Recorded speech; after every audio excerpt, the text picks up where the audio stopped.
when was the first time you met Master P?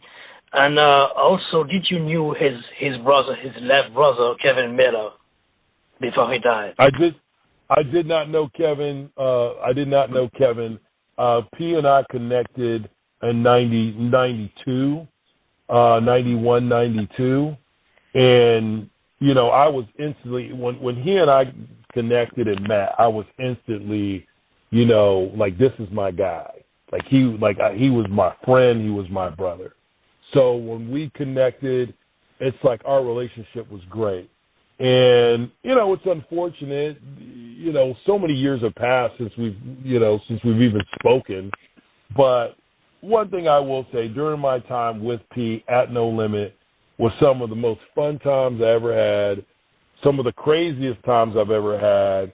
And there's so many things that go on or went on during that time that people wouldn't even believe, you know. And it's interesting that the more years pass, when people ask me stories about No Limit Records and the things we did and the incredible things of putting projects together in 2 or 3 weeks and going on tour with folks like Tupac and doing shows, you know, and being around folks like Too Short and all that stuff. It was just definitely an interesting and a fun time.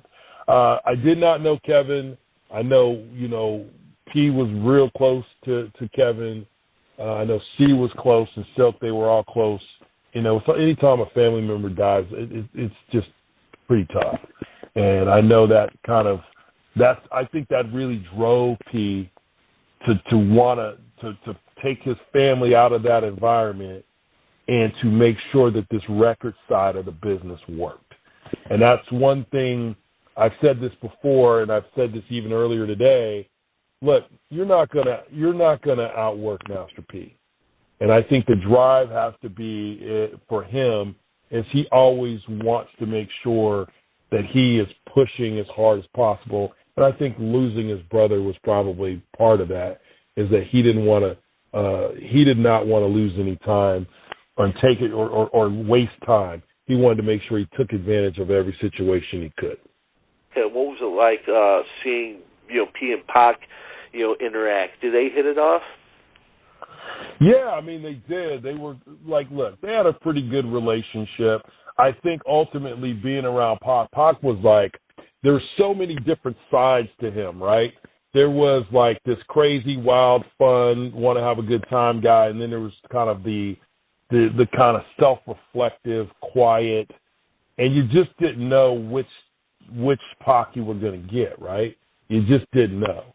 And I think some days, like, you know, one thing about, you know, just from my experience and being on the road and doing some shows, it's his highs were very high and then his lows were very low. And I think that, you know, P is a driven guy, Pac was a driven guy. There was that mutual respect of the two of them. And I think that was really important. Yeah. Yeah, definitely.